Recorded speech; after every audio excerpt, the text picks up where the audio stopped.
ลอกไล่หลอกแหลนในมีไว้หลายแสนหลายเมียวก้นหลอกแหลนส่งลิงก์มาในฟวนเสเฮอเต็กเฮอเฮ็ดซ้อมกำนำอันใกล้ยาโกก้นหลอกแหลนเขาเสือฟวนมาหยอกแหลนว่าเตอถี่เตอรางวัลไหนเสเฮาอ้นปั่นเงินเจอในก็มีมังเจอปอมจื้อปอมเซงเหมือนพี่น้องเจอคือเจ้าเก่าเสสิบฟนย้อนเงินเจอในเกาะยามหันมีมากำพองซ้ำเอาหน้าการเฮ็ดนาตือหลอกแลนว่าไล่เงินนำในสิหยอกแลนกว่าเหตุการณ์ผิดหมายมีต่างตีต่างเว้งเจอในเกาะมีดังนำย้อนนั้นนั่นคือเฮาขาดที่อำยาหยอกแลนนั่นอย่ายุ่งเปิ้นง่ายสังมีข้อความลิงก์เจอในเข้ามาในโฟนไหนอย่าเต็กอย่าเฮ็ดจ้อมสั่งทางเทิมว่าไม้ฟ้อนในแปลกหลักไว้ไหนอย่าไปหับอย่าไปอุบจอมละ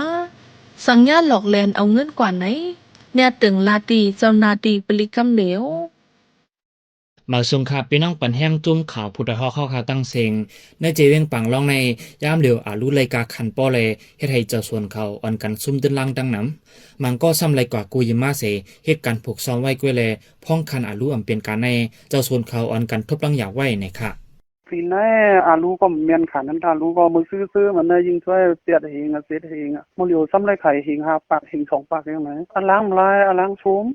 กำพวนซื้อกันอันล้างกาซื้อมันชิงเงินบินปากไหนโมเดลอะไรขึ้นเท้าสันชีวิตไหนที่เราพูดอะไรอันล้างเตะถ้าวันนี้กว่ามือนานที่เตะกันอันล้างก็มันหยาบนะที่เอากันเราเตะขึ้นเนี่ยเนาะที่ได้ผูกกินกับสังลมหัวปวดแทงอินมาตั้งดีผูกมากระส้มเนี่ยมากระส้มโมเดลมียิงช่วยเฮง5 ปากอันนี้ไว้นะอันซุปได้ก็2 เฮงเอาวะนั่นก็มันเตะกันทั้งอันล้างกาตะอยากดีเลยใส่ในอันล้างที่เลยกูเชิงปืนเฮ็ดน่ะเลยก็เอาให้ทลินออซ่าอันซื้อเนี่ยปืนดิมปันซื้อกุมหัว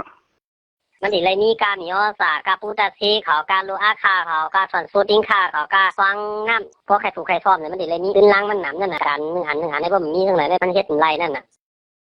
แต่เฮอรู้ออกมาเป็นโหหางลีในเกาะเจอว่าไงหรือสิเลยเจอขย้ำเปลี่ยนหลายเหลือเยาวกาผุนทัดกายายาซิดเจอในเกาะเลยเจอจ่ายแทงดังน้ำหรือนั่นเลยเสียงการน้ำมันจากตาจันนำปั่นเล่งซ่องปั่นในส่วนแทงอันรู้รายกาขันป้อในกวนเมืองเปิ้นดีหันถึงว่าเป็นย้อนมีลอกกัดเลยมีห้องการเฮ็ดออกโคกุนนะคะอันรู้พวกเนี่ยทำเดินควายที่เดินนั่นเนาะในเช่าคิวูเห็นมีออซ่าเห็นโปแตกมาอินเนี่ยก็เลยเพี้ยนซื้อยาโตไปคุดไรนั่นแหละชีนกูเลยนั่นน่ะยิงหรือในไรชีที่ฟอก5 ฟอกนั่นน่ะยาซิดก้ายิงถุง2 ช่องน่ะอันดับซาบันนะมา4 ช่อง5เหงเช่งยาโมงสิยาปันแห้งเฮเนี่ยผมไปตองก้ามันมาซิงหนำน่ะทับ4 โกกายาวเฮอันนั้นเราก็มันแก้สิโยแล้ว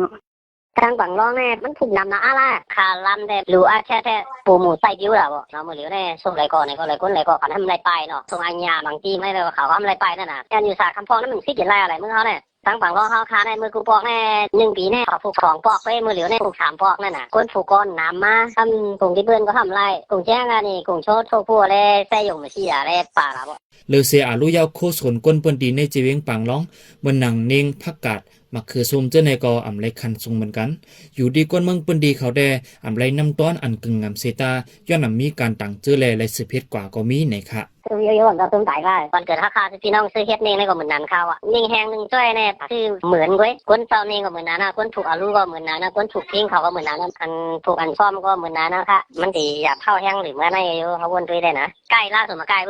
มันโลกวุ่นนี่ล่าสุดแล้วมันหนี